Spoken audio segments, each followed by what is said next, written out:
Hey, Carol, this is our second recording session this week. Yes, and I have a riddle for you. What hides all Oh, summer and reveals itself in the fall? the true color of the leaves. I was thinking about a flower. I can't think of one. There are so many this time of year. How about asters or Michaelmas, Stacy, since we are recording on the Feast of St. Michael, Michaelmas, September 29th. Cool. Let's get started. Welcome to the Garden Angelus, where we talk about flowers, veggies, and all the best dirt. I'm Dee Nash from Guthrie, Oklahoma, where I garden 1.5 acres out of my 7.5 acres way out in the country. And I'm Carol Michael from Indianapolis, Indiana. I have a suburban garden measured in square feet. It's about a third of an acre. We call ourselves Garden Angelists because we are evangelists for gardening. We love gardening and we would like you to love it too. Yes, we would. And we aren't afraid to spill the beans and tell all of our gardening secrets, the good, the bad, and even the ugly. But that's enough of who, what, when, where. Let's move on to this week's episode. Good morning, Dee. Good morning, Carol. How does your garden grow? My garden grows much better than earlier this week because we got 1.3 inches of rain the other night. Woohoo! Thank you. I was able to go out and do some weeding, cutting back those tree seedlings that just keep showing themselves amongst the dying perennials. Yeah. So that was all good. How about you? Yeah. Well, I received 2 roses from an antique rose emporium, which I bought earlier in the year. And they're Valentine, which I need to look them up because the bloom on this rose is pink. And I thought Valentine was red. But as you may know, sometimes a flower won't show its true color until there are more of them, especially if it's been in a box flying this way. So I bought 2 cool Allen plus Roth pots from Lowe's that look like metal to put them in because I've decided growing roses in pots is a pretty good thing. And I also bought some Happy Frog potting soil. An emphasis on all this is bought, because I have not planted them yet. And I recorded 2 videos for Instagram. One was a pep talk, which we're actually going to do that topic on one of our episodes soon. Yes, we are. And today's was 5 good things you can do for your garden. And then I have big plans this weekend. I am going to the first ever Native Plant Festival in Oklahoma City. It's over at the Oklahoma County Master Gardeners, compound is what I'm going to call it. And so I'm excited, but unfortunately, nobody's going to hear this until after I've already gone. But anyway, that is correct. I have more plans, and we're supposed to get rain next week. Oh, and I hired a company to help me trap my armadillos because Bill and I have tried everything. We've tried the boards. We've tried, everything. Nothing is working. And just on cue, here comes Masha. It's not cheap, and they guarantee 10 days of trapping. So fingers crossed. Fingers crossed. Yeah, I've checked into trapping before. It is not expensive, but I did talk to my neighbor across the way about mice. They've had mice problems in the past, as have I. Yeah. But mice, you guys have trouble with mice because it's in the city? Is that why? No, we're not in the city. They have a woods behind their house, and the whole place used to be a big field. So you have field mice. We have field mice, and they get in. And like I said, I think I brought them in with some bird peanuts that I bought for blue jays last winter. Oh, that's right. I remember this now. I have mice trouble because I live way out in the country, and field mice are plentiful. And we've also had some rat trouble in rural Oklahoma and also in the suburbs. So we get those in our garage, not in our houses, thank goodness. But anyway, that's why I have Masha, so that she can take care of the mice.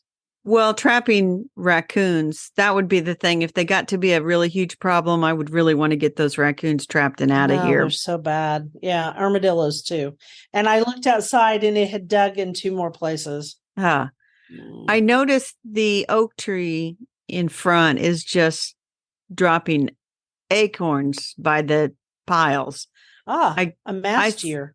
I picked up huge big piles from when the rain came and kind of washed them all into a couple locations. So I picked up big piles of them and threw them away. But What's surprising to me is I would expect to see a bunch of squirrels running around Mm-hmm. because we have squirrels, but for some reason I'm not seeing them. And so, but she's telling me in the woods behind him there are lots of squirrels playing. So maybe they just figure, you know, I put a baffle Maybe. up so they couldn't get to the bird seed, so they're not going to eat the acorns either. Well, there you go. We put Yeah. up, yeah, we don't have, yeah, sure. Well, we haven't put up our bird feeders yet, but anyway, let's play favorites. What's your Okay. favorite this week? Mine is my wheelbarrow full of coleus. It has, those are the ones we grew from seed, tiny, tiny, Yep. tiny seeds. It's really at its peak now, and it has had no blooms, probably because it's in the shade, and it's really pretty, and it's kind of come into its own. And it was the premium sun coral candy that I grew from seed sent by All America Selections. And I can see why it's on All America Selection, but it just really looks nice right now. It's a really pretty one that you can grow from seed. I will say here, it has been slow growing. It is extremely slow growing. But I have it now. Unfortunately, my elephant ears have overwhelmed mine. So there you go. Bill goes, "What is the deal with these elephant ears?" My elephant ears are crazy, and that is not my favorite thing, but they look good. My favorite thing are my Armenian cucumbers. Remember when I put in those cucumber seeds and I said it may be too late and I may not get any? Right? Okay, so something ate all of them but two. There were two plants, but those two plants have just been prolific and beautiful. And we are having perfect cucumber weather, warm days, semi cool nights. It's been perfect. And they're delicious. They have a very thin skin, they're lemon yellow. They're just wonderful. I mean, no bitter Cool. taste. You can eat the skin, it doesn't matter. So I'm enjoying my Armenian cucumbers. Very nice. Well, let me do a quote to send us into our flower topic. Simplicity is the ultimate sophistication. Leonardo da Vinci supposedly said that. Do you think he really did? I don't know. I don't know either, but it sounds good. It So our does. flower, we decided to do something different. Well, I don't know if it's different, but we were going to talk about some of the late flowering, and let's say lilies, for lack of a better way, some of the late flowering lilies, Mm-hmm. because we just thought that was an interesting topic, and it has a story behind it. Well, because you looked up, yeah, it's because, yeah, go ahead. Well, I don't know. We were goofing around after an episode, and you were looking up Lycoris. I was looking at Black Oris. I don't know why, but I was. And you were saying, oh my gosh, there's an orange one. And I didn't know there was an orange one. Did you know there was an orange one? I didn't. So the surprise lily that we've talked about enough is Lycoris squamagira. Mm-hmm. And the orange Lycoris is Lycoris sanguinea, Mm-hmm. variety Cusiana. And so I thought, oh, I want that. You did. And we should also say that these are not the same as Lycoris radiata, which is the red one. But yes, you wanted this orange Lycoris and you thought you were going to go buy it. And so you went online and you put it in your cart. And then what happened?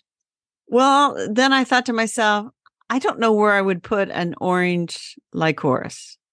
And so I thought, you know what? I'm going to back out of this deal. And so, I mean, I got all the way to like, I was going to pay. Uh-huh. And then, you know, they had my email address. So I backed out. And as sometimes happens, and I know this has happened to you. So up pops this email and says, hey, you left your Hey, card. you should do it like this. Hey, did you Hey, girl, you forget left your something? card. Yeah, that. And was, you know, here's 10% off to come back. Right. Or free shipping. Or, yeah. So then And then another email's like, hey, apparently that wasn't enough. Is there a problem? You got questions? We give you free shipping. And then the third email comes back. Okay, this is the last time I'm asking, but here's 20% off. And so do you know, it's like we're not bothering you again. You know, you're out the door at this point. So I did not go back and buy. I won't even tell you what company that it was. But it is amazing how email marketing has gotten so sophisticated that, you know, I do a search on Burpee, for example, for Family Handyman because they like to have links. Right. And they have sponsored links. Yeah. The next morning, up comes this thing Oh that my says, gosh. "Oh, you were looking at blank, blank, blank. Did you Right. see something you liked?" And I'm like, "I saw something to write about. Get out of here." Yeah. Anyway, but anyway, I did not buy the orange lycoris, but it looks very, very pretty. Okay. I know nothing about the orange lycoris other than what we've just talked about, but I'm going to hazard a guess that it is not as prolific as the pink or the red one because nobody offers it except for like 2 companies. Well, here's the thing I'm going to say about orange lycoris, and I got to look this up. You know how sometimes something that you can't find anywhere ends up being not as, what's the word? Substantial, it's like variegated plants. They are not as strong often as compared to other things. So I am not biting on orange lycoris. I am not. So here's the thing about orange lycoris. So it's hardy to zone 5B, according to this website, which is, and it's deer resistant. As are all of them. So anyway, you get 2 bulbs. For how much? $15. That is really expensive. But anyway, the thing that I noticed was I went looking for other lycoris, and then you said lycoris radiata, which is red spider lily. One of my very favorite things. There's a white spider lily, lycoris albiflora. Mm-hmm. And then the yellow is lycoris aurea or aria. As are many things that are yellow foliaged or yellow flowered. But here's the problem for Carol. Yes. They're only hardy to zone 7, and I'm 6. Right, which is why you grow the pink one. Yeah, because the pink one is Squamigera. But anyway, if one was in 7, I could see where you'd want to get like all of them. I want the red one, the white one, the yellow one, the orange one, the pink one. Well, if you went to Oklahoma State University, and a lot of our listeners did, I promise you, I did not. They love orange because orange is their color. And so they might grow the orange one.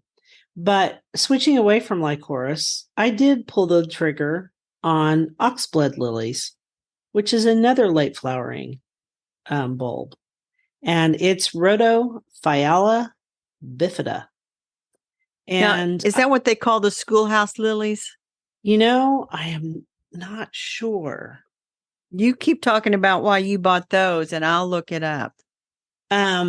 Yeah, schoolhouse lilies. You know what? I bought them because actually they grow at my church over in this very neglected area. And I just decided that I wanted them. And you can get 4 bulbs for $20. So they're still not cheap. They're still pretty expensive.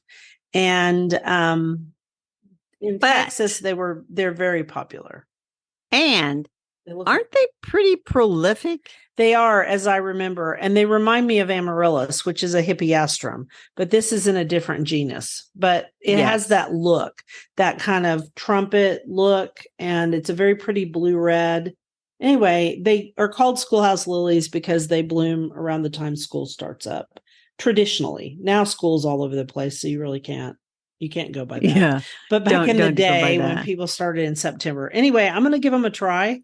They should be winging their way to me soon, and I will plant them, and then we'll see how they do. I'm going to put them somewhere where I can really see them because, they're not super big. In fact, these grow, the ones at church grow in a raised planter as you walk into the gym. So I don't know. I laugh because we buy all these flowers and, exotic bulbs and different things. Mm-hmm. And then we say, plant them where you can see them. Because, in a garden, if you have an area that you don't go out to, that's not the place to put your expensive, I can't wait to see this flower, unless you need something to lure you out there. Right. Because a long time ago, I planted daffodils down in the lower garden and also hellebores. And I did that on purpose because I was really bad about getting that area cleaned up. Well, if I know hellebores are out there, I go out there and clean it up. So, because there's a lot to do out here and a lot to do all at once. So There you go. So the other thing I was going to say is on your oxblood lilies Mm-hmm. that you said were growing in a neglected area at your church. Mm-hmm.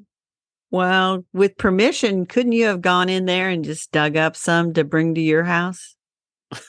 I mean, no, not this church. No. Okay. Oh, They I was might just think I saying was that stealing them.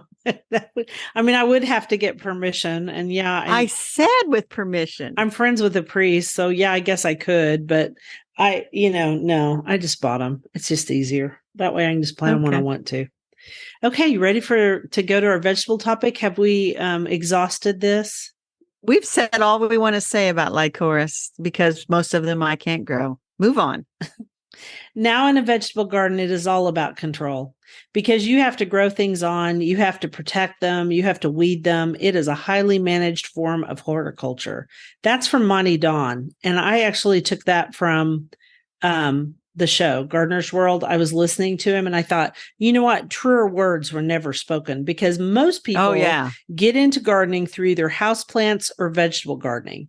And I get a lot of mail and wringing of hands and sadness because vegetable gardening is not easy. Houseplants are not that hard. I'm going to be real. I mean, they get mealybugs and they get, gnats, fungus gnats.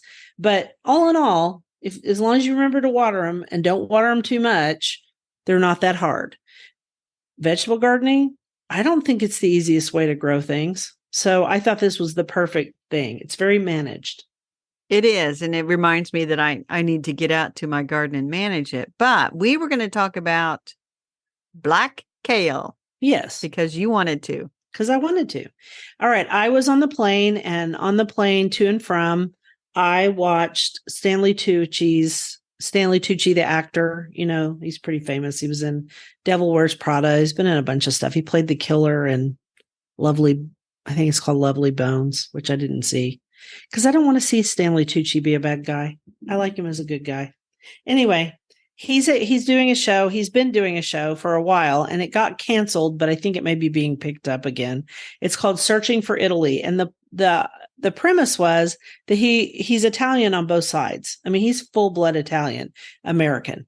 And he wanted to go through Italy. He speaks Italian. He's actually pretty fluent now. He wanted to go throughout Italy and to the different regions and talk about what they specialize in.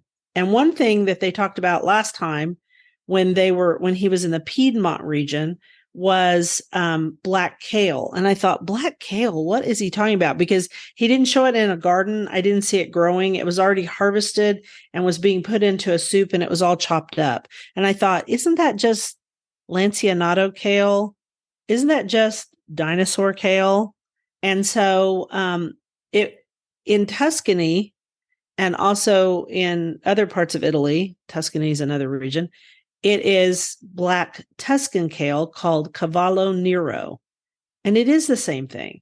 Then you were going to pull out our favorite book for weird vegetables, Farmer Lee. Farmer Lee Jones. And here's what he says. The lanceolata kale is also known as Tuscan kale, Cavola Nero, and dinosaur kale. Has blackish green, bumpy textured leaves with a peppery, slightly salty flavor and tender texture. Okay, so what I like about black kale or Tuscan kale or dinosaur kale is that, for one thing, it's really easy to grow, and it's easy to grow in my fall garden. I can grow it in a lot of places. If you live further north, you could grow it in a cold frame because it's extremely cold tolerant. And the other thing I like about it is the texture is really nice. So, whereas you use like bumpier kales for, say, kale chips, if you're going to roast them in the oven for kale chips, and you can add them to soups and you can massage them and turn them into salads. Tuscan kale is much more tender than those other frilly kales, for lack of a better word. Yes. I grow both. Farmer Lee says, can range from being quite sweet to very vegetal. When raw, it's pleasantly chewy. Yes. And when cooked, it can wilt down significantly, almost like spinach. It is. It is almost like spinach with just a little more substance than spinach in a soup. And so I actually ordered seeds because I went looking for seeds all over the place and couldn't find them because, it is late in the season and all that stuff. So I ordered seeds for Black Magic, which is a cultivar or a selection from Eden Brothers. And so we will link to Eden Brothers as we always do because we have an affiliate with Eden Brothers. And you can find Black Magic on there. They sell another type of Tuscan kale on there too. And but I liked how dark these leaves looked because I thought it was pretty cool. And one of the dishes that they made on this show, because the Piedmont region is also where they grow most of the rice for risotto throughout all of Italy. And they're known for growing that. And they're also known for Barolo wines because, like in France, the wine in Italy is by region. And so, anyway, which I think is a little hard if you live in the United States because we do it by varietal and they do it by region. So anyway, we eat a lot at a local restaurant called Sparrow, and it is Italian, and they have really great gluten-free pasta, and they have wonderful risotto. And that's what little I know about Italian wines is from there. So anyway, black kale. I thought it was a very interesting thing. Oh, I was going to say they made a risotto and it had the black kale in it and garlic and cheese, and it looked amazing. They also made another risotto in that show that had coffee powder on top of it, which I thought was interesting. Yeah, different. So I was going to say this. I ran out to my vegetable garden before we recorded because when I cut down all my vegetables, including the kale, I left one row of kale. I cut it back completely. And how's it doing? It's all come back up. And it is the red Russian kale, which has the oak-like leaves and red tinged stems and leaves. I do love red Russian kale. It's cool. Did you eat any of it? Did you eat any of it this year? I ate some in the spring, but I haven't eaten any in the fall. And that's a little bit bug-eaten, but not terrible. I think your new leaves won't be. They're a little bit. I looked out there. Okay. They're not terrible. I would still eat them. But as Farmer Lee says, the stems on that particular kale are pretty thick. So you want to separate the leaf off from the stem. I kind of do anyway, because the stems are pretty tough. That's true. I mean, I just don't, I mean, unlike chard, which I hate Swiss chard, and everybody knows I hate Swiss chard, but I do eat it. And with chard, especially the ones that are colored, you can chop up those stems and saute them first and then add back in the leaves. But kale, I mean, it's a pretty, robust. Let's put it that way. Yeah, that could be for me. And it's to your taste. And that's a good reason to vegetable garden. Now that I think about it, you can just grow things to however you want them, and you can eat them however you want to. That's right. And that's important, So I'm going to try this kale for fall, and the seeds should get here in a couple of days, and I've got to plant them along with some other things that I'm going to talk about in my commission. Yeah. Now, here in Indiana, unless you have a cold frame or something, it is really, really too late to start kale from seed, I think. Yeah. It is too late. Probably so. I mean, I'm really getting to the end of it to do it here, but I'm going to put some in the cold frame, some in the potager, which is raised beds, and then I'm going to cover them with cloth. And I'm going to do that with my lettuce too, because the grasshoppers have just been merciless.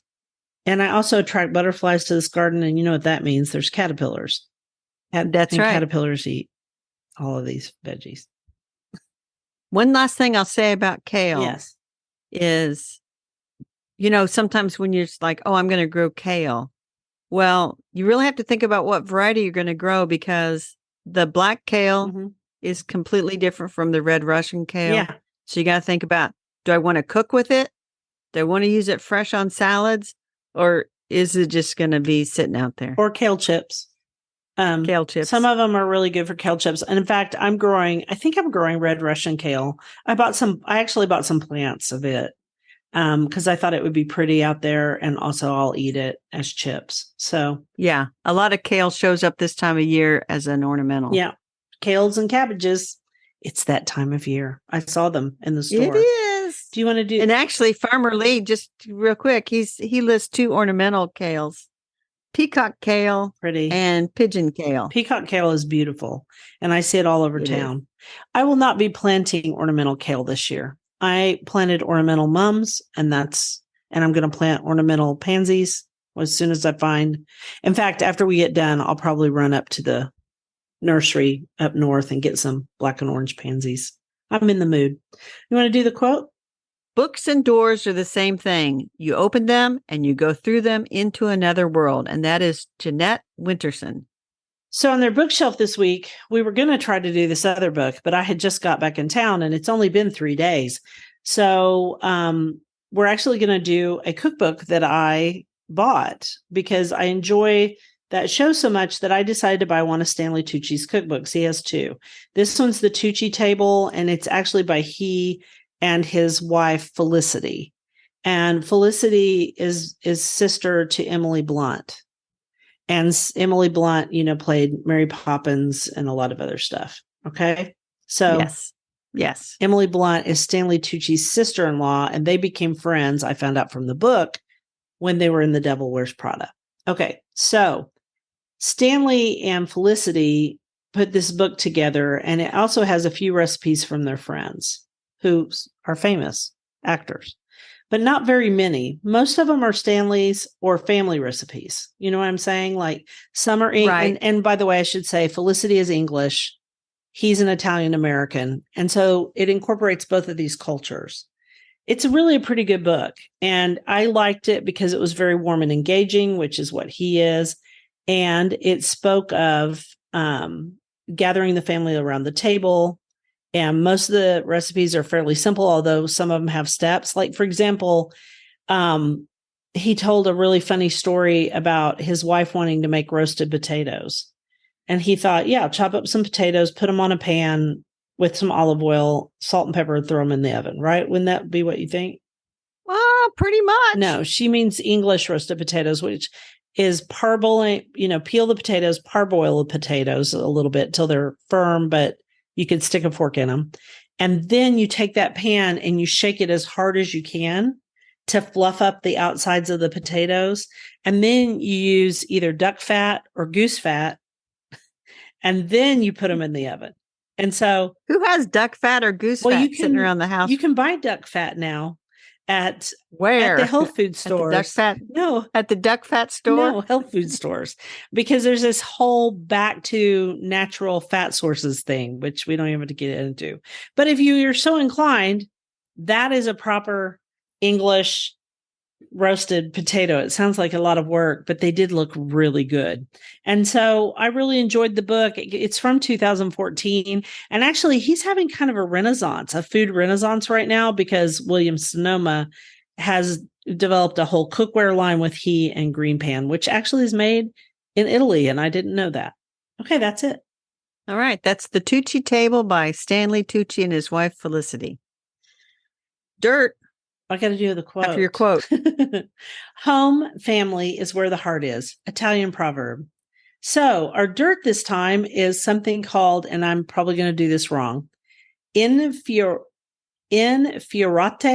di Spello. It's called a manifestation. It started in the small Umbrian town of Spello, which is in Italy, on the feast of Corpus Christi. And the Corpus Christi means body of Christ. It has to do with the Eucharist. So on that night, almost 1,000 people worked to create flower carpets all over the town. It started out that they threw flowers at the procession, but then they decided to create these beautiful floral creations, and people come around from all over Italy to see them, and all over the world, actually. And so it's the passage of the Blessed Sacrament, which is what we also call the Eucharist. It's carried by the bishop on Sunday morning on the Feast of Corpus Christi. And so it's a 1 mile long path of beautiful floral creations, which have gorgeous color and gorgeous scent. And I swear I have seen this on some show somewhere. I think they also do it in Portugal. This is not, and I know that the Buddhists do it too, because they make oh man, I may be making that wrong. It may not be the Buddhists, but I know other people create floral creations on the ground too. But this particular one is considered very famous. And since we were talking about Italy today, That's our dirt. Yeah, that's a good one. Yeah, that would be very amazing to see. And think of how many millions of flowers it would take to cover a mile-long path. Right. And where do they get them all? I mean, we think about when you and I were in Pasadena, the Rose Parade Right. is another thing that takes, because all of the floats have to have floral. I mean, they all have to be They all have to be they have to be covered with covered with this, with flower petals or flowers. flowers or plant And material. there's a certain, like, it has to be a certain percentage. Like it almost has to be, I can't remember what the percentage is, but you have to have places for people to sit. But almost everything has to be floral. So this is similar. A lot of flowers. Yeah, a lot, They have a to lot import of them flowers. in. That would be something to see. It would be. I'd love to You see think? it, wouldn't you? Yeah, I would like to see it. All right, here's a quote. You never count years or glasses of wine. And that is an Italian proverb.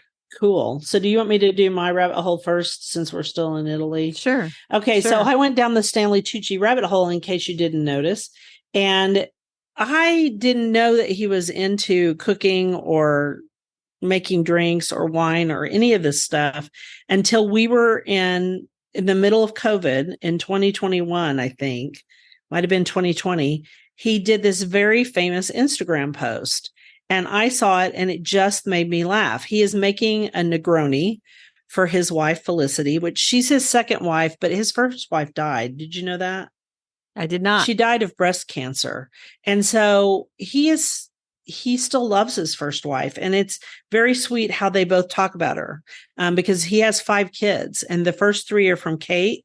And then the last 2 are he and Felicity. So he's making this Negroni. And I had never even heard of a Negroni at the time. And he is just having so much fun making it for Felicity. And it's just the sweetest post. And so after that, I started to read some other stuff he had done. And that's how I found out about that. He also got really, really sick. And I want to say it was in 2018.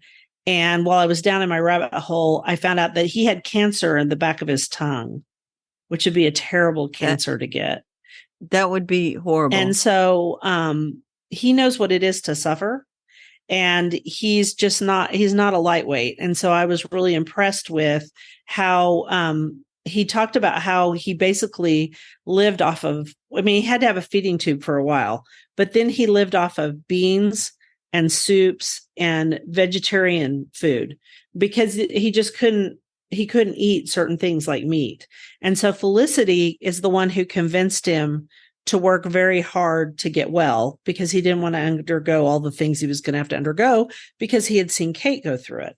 Anyway, the cool thing is I got home and I was telling Bill about all this. And after looking into it, now he has this cookware line out, which is how it came up about him being sick because he was very private about it until it was over. Okay. So Bill and I watched the Umbria episode and it felt like it was just like traveling there again. So we're going to link since I'm doing the newsletter, we're going to link to that Instagram post that's so funny and sweet. And you can just see that he's a really funny, sweet person. So she has a great sense of humor. Now what did you do? So this past week, I finished listening to a book about a gentleman who lived to be 109 years old. Uh-huh. And it was written by his neighbor who met him when he was just a little over 100.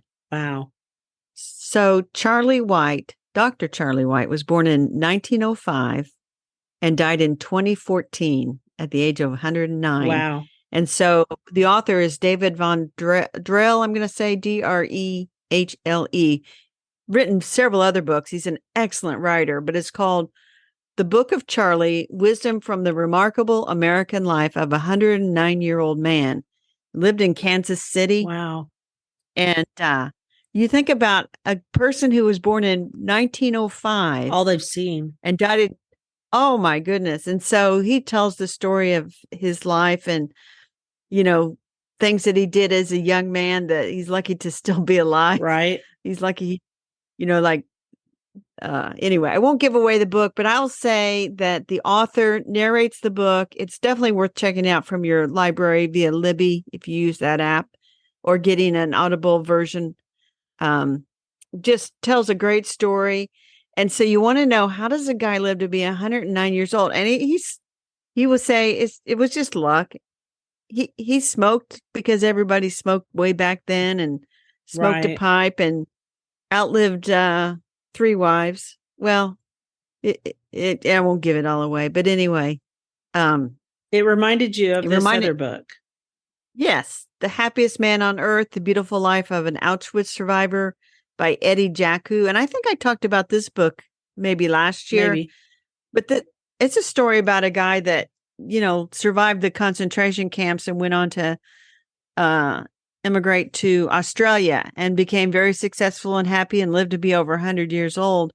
And so you're like, what about these guys made them be able to live so long?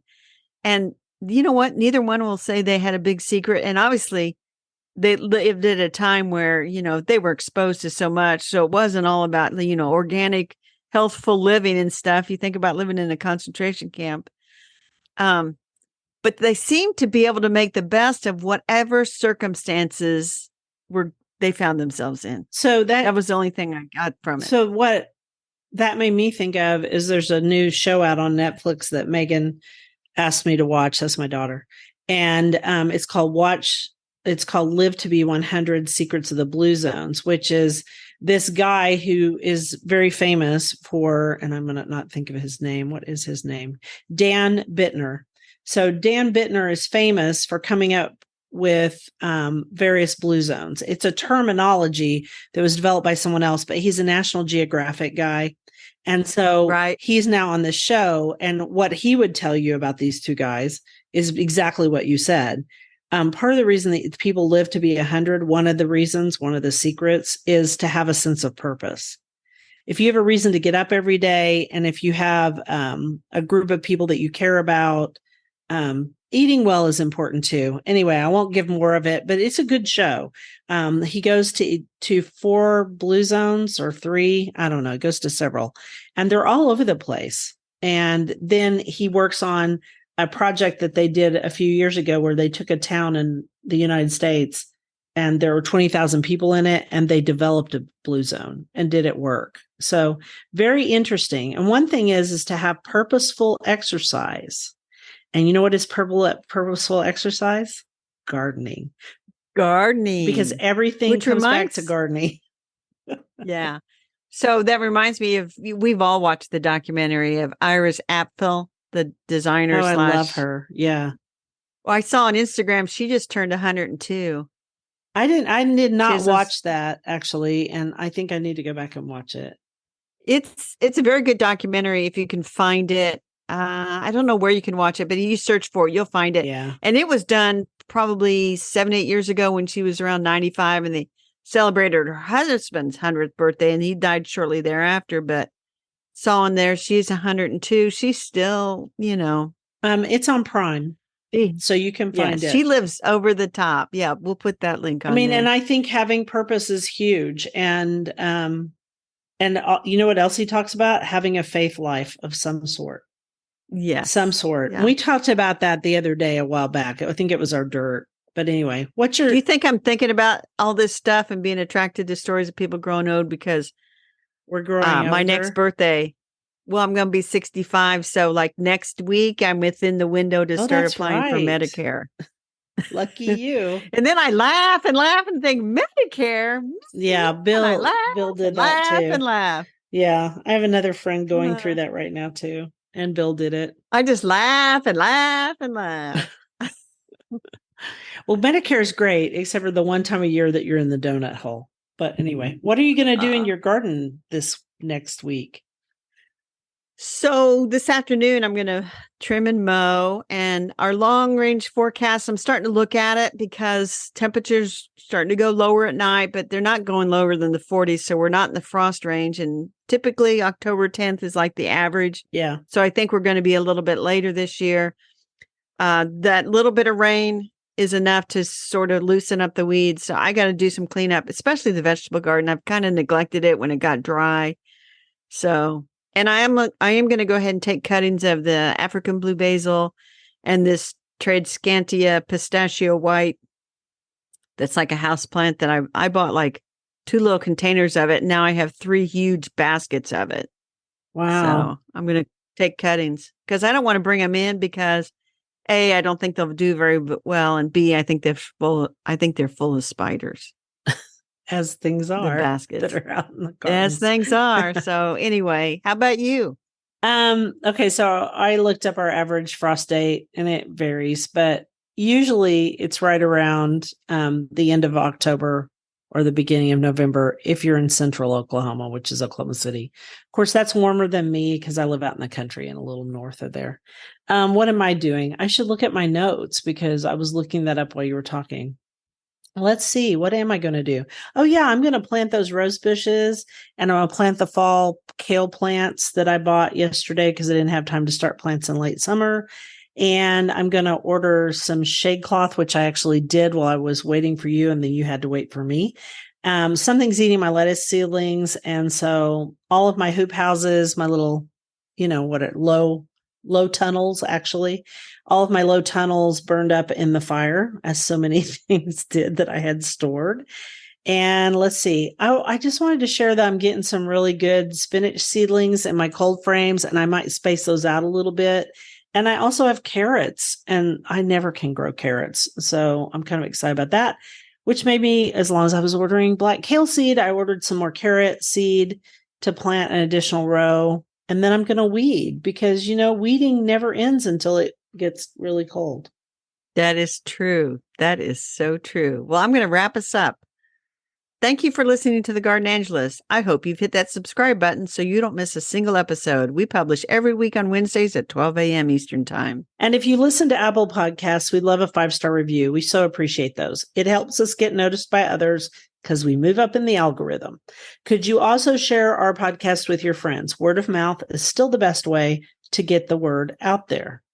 And be sure and check out our show notes for links for more information about today's topics, plus links to our own websites. And go ahead and subscribe to our free Substack newsletter, The Garden Angelist at Substack.com, which is also linked to in our show notes. If you do, you'll get a link to listen to the podcast a day early.